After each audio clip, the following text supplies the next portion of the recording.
The desert, a canvas of endless ochre and muted sage, held a particular allure for us. Not for the faint of heart, it offered a stark beauty, a profound silence, and a sense of untamed wilderness that whispered promises of forgotten secrets. My friends Charles and James and I had always been drawn to the thrill of urban exploration, but our desert forays were different. They held a deeper, more primal draw. We sought out the bones of forgotten industry, the whispers of lives long past, abandoned buildings, service tunnels, skeletal remnants of once bustling malls. It wasn't about vandalism. It was about the raw, visceral experience of places left behind, reclaiming their wildness. We'd slip through fractured fences, ascend crumbling stairwells to dizzying heights, or descend into the cool, musty darkness of forgotten basements, each venture a testament to our shared thirst for the unconventional. Charles, ever the enigma, was our reluctant guide. He was a quiet force, his gaze often distant, as if constantly sifting through an unseen world for hidden pathways. He possessed an uncanny knack for unearthing the most obscure locations, places none of us had ever heard of. Half the time, I didn't even bother to ask how he found them. It was simply part of his mystique. His sources were as shadowy as the places he uncovered. One sweltering afternoon, a cryptic screenshot landed in our group chat. It was from a sketchy Instagram account, its profile adorned with a handful of blurry, unsettling photos, each post riddled with equally unsettling comments. The caption for one particular image caught Charles's eye: "Dozens of abandoned mine shafts in the Mojave Desert if you know where to look." He claimed to have established contact with the account, and whoever was behind it had, in turn, provided him with a handful of coordinates, mere whispers of potential treasure. Charles, predictably, was instantly consumed. The idea of forgotten mine shafts, hidden deep within the sun-baked expanse of the Mojave, ignited a spark of feverish obsession within him. This wasn't just another abandoned building. This was something wilder, something ancient, something that promised a deeper plunge into the unknown.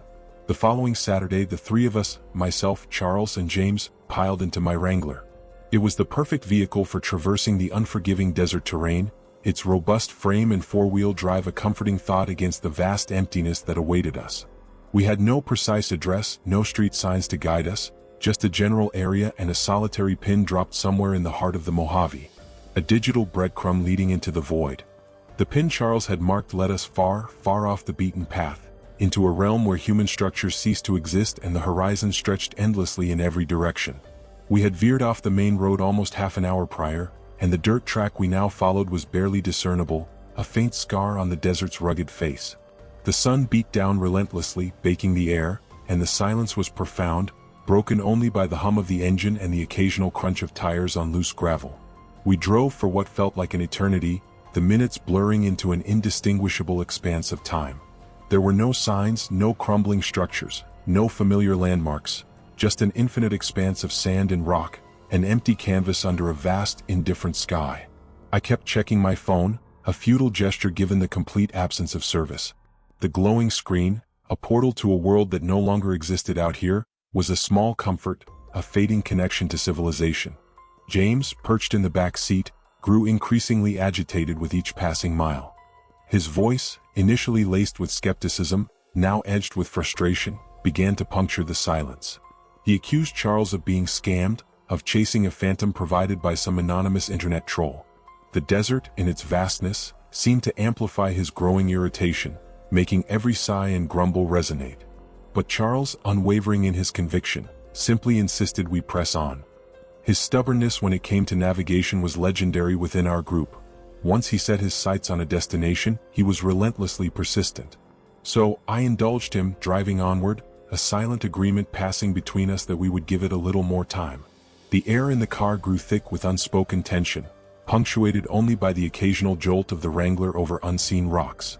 Just as the sun began its slow, deliberate descent towards the horizon, painting the sky in hues of fiery orange and deep purple, and just as we were on the precipice of admitting defeat, James's voice cut through the growing dusk. "Look!" he exclaimed, his finger extended towards something in the distance. At first, it was nothing more than a trick of the fading light, another illusion of rock and sand, blending seamlessly into the desolate landscape. But as we drew closer, a distinct form began to emerge from the haze, a half-collapsed wooden structure, seemingly swallowed by the side of a steep, rocky slope.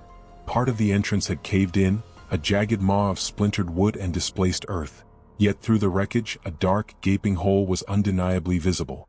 It wasn't immense, but it was undeniably man-made, a scar of human endeavor etched into the earth. It was, without a shadow of a doubt, a mine shaft. Charles didn't utter a word. His silence, however, spoke volumes. A subtle tightening of his jaw, a slight glint in his eye, conveyed a triumph that words would have only diminished.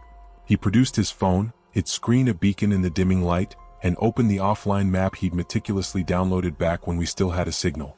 With a deliberate tap, he dropped a new pin directly onto the location of the mine entrance. Then he turned to James, a slow, knowing smirk spreading across his face. "Told you," he simply stated, his voice a low hum of satisfaction. James, ever the contrarian, mumbled something about blind luck, a lucky guess. But even I, the pragmatic one, couldn't deny the sheer improbability of our discovery. We had been circling aimlessly, lost in the vast, featureless expanse of the Mojave, and yet, against all odds, we had stumbled upon what we were looking for. It was a moment that defied logic, a testament to Charles's inexplicable instinct, or perhaps something more.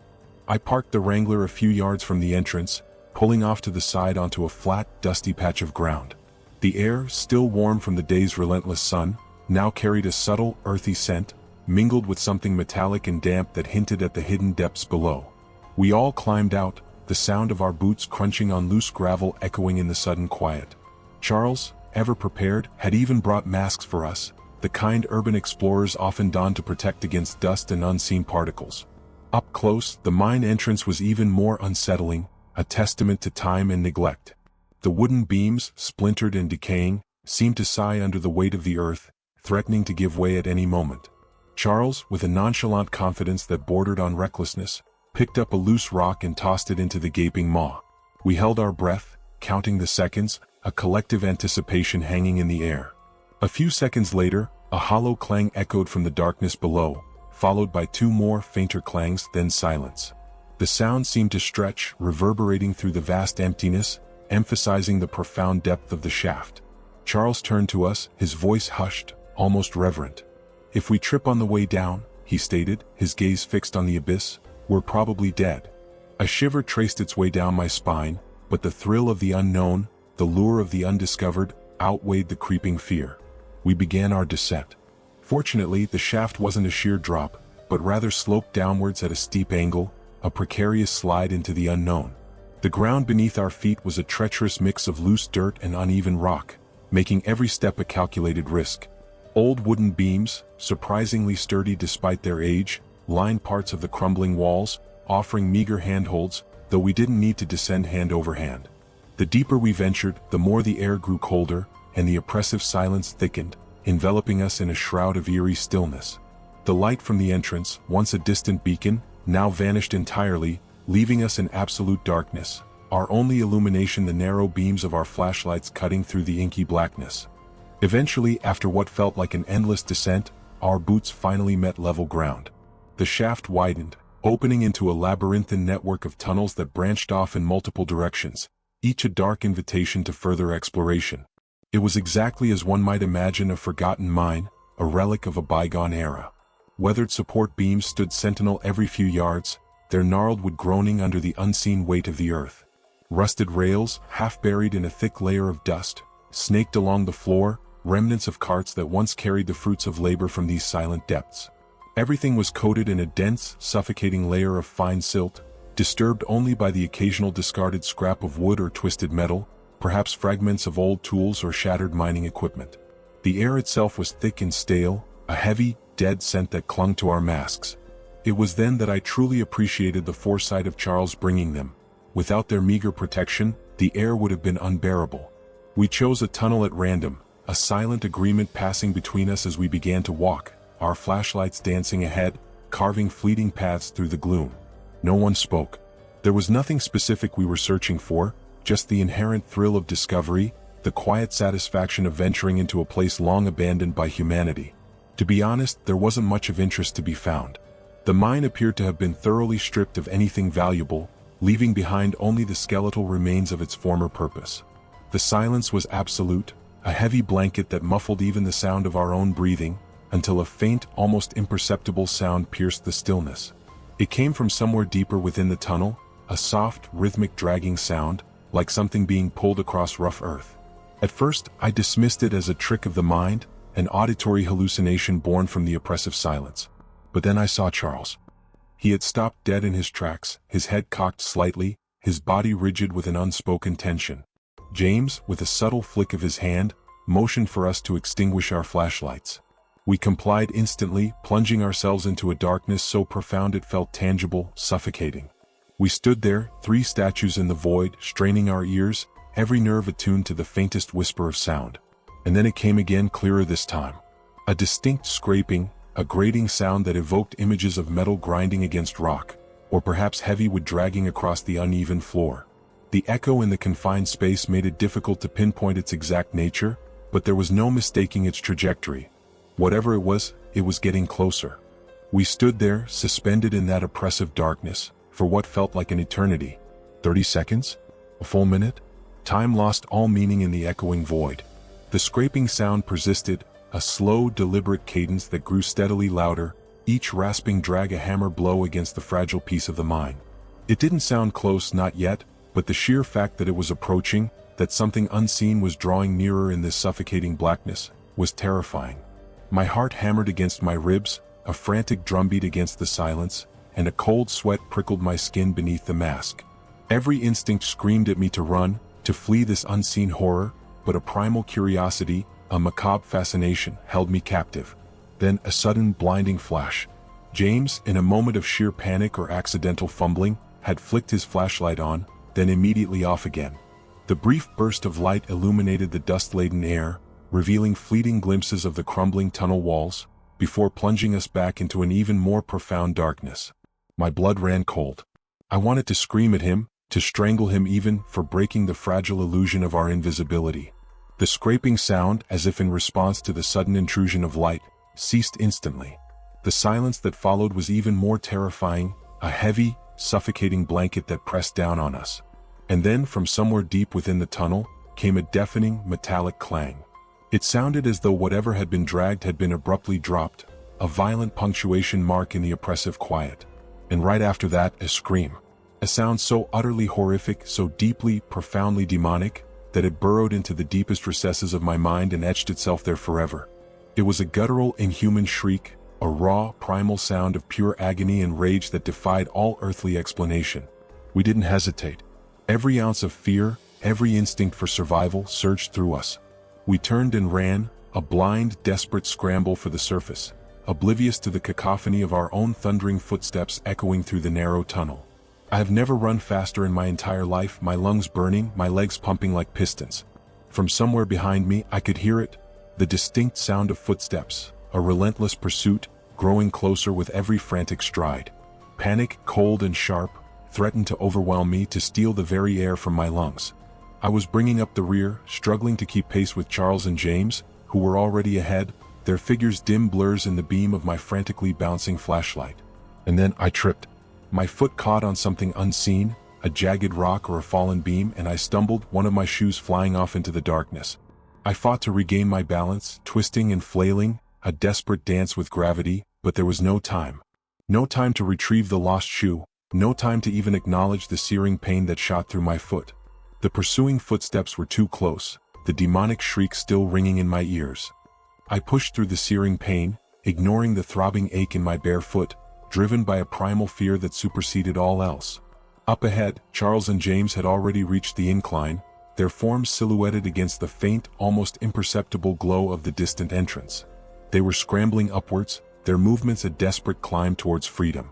I practically threw myself at the treacherous slope, my hands scraping against the rough rock and splintered wood, my body a whirlwind of adrenaline and raw terror. To say that climbing that incline half barefoot was the most agonizing experience of my life is no exaggeration. It was an excruciating ordeal, each step a fresh jolt of pain, each handhold a new source of torment. With every frantic scramble, splinter after splinter embedded themselves in the tender flesh of my foot, a constant, sharp agony that threatened to buckle my knees. If not for the pure, unadulterated adrenaline coursing through my veins, a chemical surge of pure survival instinct, I doubt I would have made it out of that suffocating darkness. By the time I finally burst out into the open air, gasping for breath, my foot was a mangled mess, a testament to the brutal escape. It was bleeding, swollen, and riddled with splinters. James and Charles, their faces pale and streaked with dust, had to practically carry me the remaining yards to the Wrangler. Driving was out of the question. The pain was too intense, my foot too useless. James, thankfully, jumped into the driver's seat, his hands trembling slightly as he fumbled with the keys. I barely managed to slam the passenger door shut before he threw the car into gear, the tire spitting gravel as he floored the accelerator. We didn't know if we were being followed, if that horrific thing from the depths had ascended after us, but we certainly weren't sticking around to find out. The silence in the car was thick, heavy with unspoken fear and the lingering echoes of that demonic scream. We drove in a blur of dust and shadows, not slowing down until we reached the nearest hospital. The pain in my foot was so intense it threatened to pull me into unconsciousness, a throbbing reminder of our terrifying escape. I ended up receiving a tetanus shot, and even after the diligent nurses had cleaned my wounds and meticulously removed every single splinter, I couldn't walk normally for days. The desert, once a place of thrilling adventure, was now irrevocably tainted by a visceral, primal fear. A few days later, once I could hobble around with only a slight limp, James revealed a new concern. He had lost his wallet somewhere near the mine shaft, likely during the chaotic scramble to get me into the car. He hadn't mentioned it in the immediate aftermath, caught up in the shared terror, but now, with a semblance of normalcy returning, he felt it was worth a trip back. Just to the entrance, he insisted. There was no way, no chance in hell we were going back inside that place. So, the three of us, still shaken but compelled by the need for James's wallet, drove back out to the desolate spot, guided by the precise pin Charles had saved.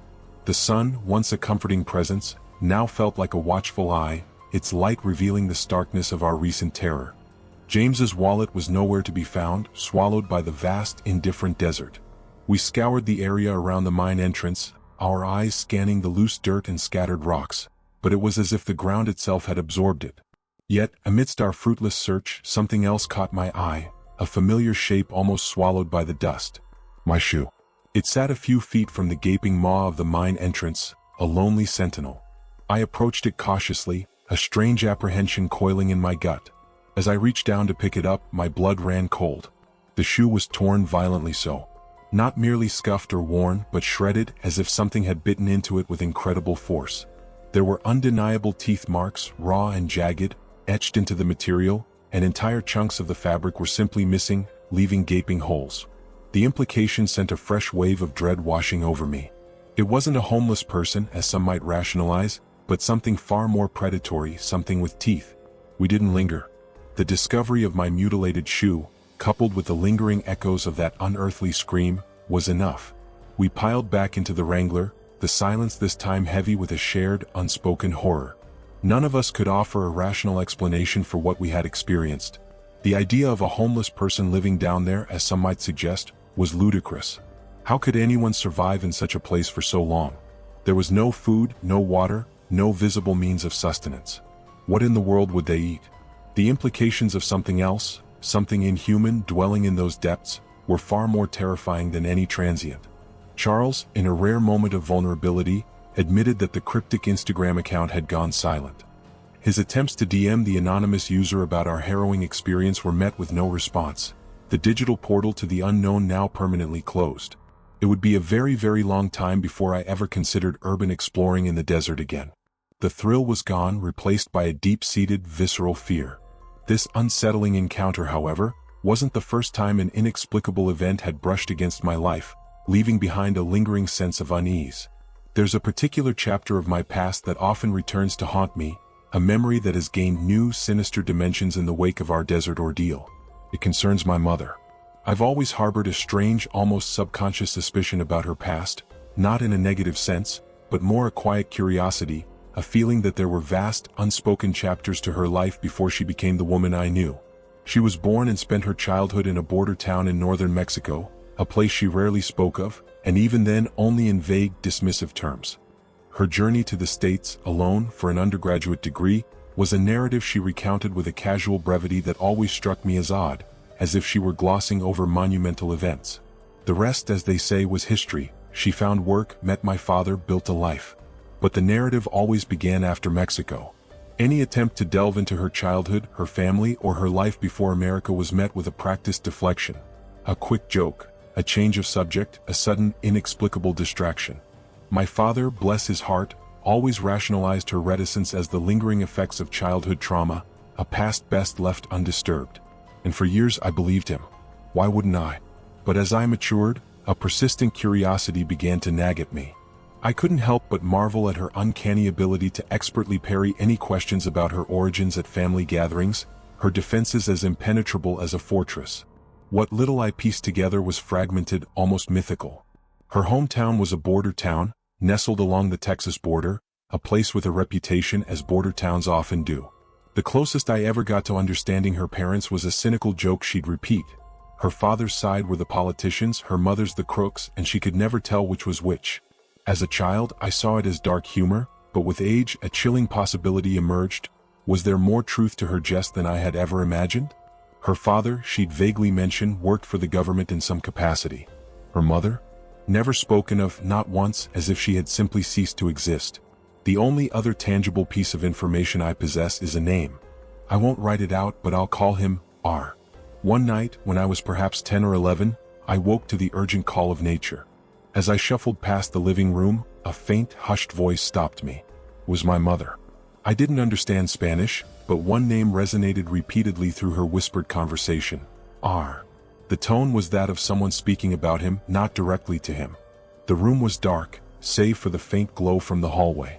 Despite knowing it was just Mom, a youthful fear of the dark gripped me, and instinctively I flipped the light switch. She didn't scream, didn't flinch. Instead, she instantly hung up the phone, her gaze locking onto me with an intensity one had never witnessed before. It was a stare that spoke of surprise, yes, but also of a strange, unsettling anticipation, as if she had somehow known I would be there.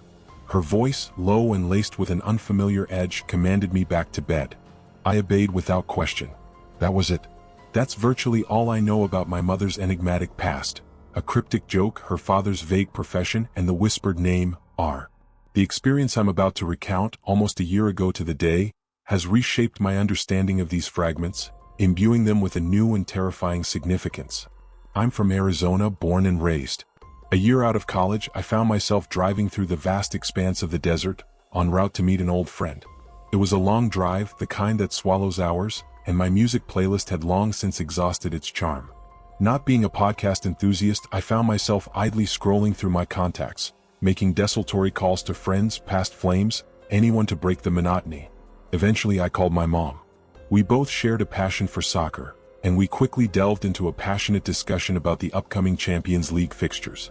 She possesses an encyclopedic knowledge of the sport, and we could talk soccer for hours, dissecting strategies and predicting outcomes. Mid-conversation, my eyes snagged on something ahead. 2 pickup trucks blocking the road, their presence a jarring anomaly in the desolate landscape. It didn't look like an accident, more like a deliberate obstruction. A knot of unease tightened in my stomach. I slowed down, wondering if someone needed help, if I should pull over. My mom was still on the phone, oblivious to the unfolding scene. I stopped my car, idling, a flurry of indecision churning in my mind. Before I could act, 3 men erupted from the trucks, each brandishing a gun. My blood ran cold. Another car, I realized with a jolt, was rapidly approaching from behind. Unarmed, compliance was my only option.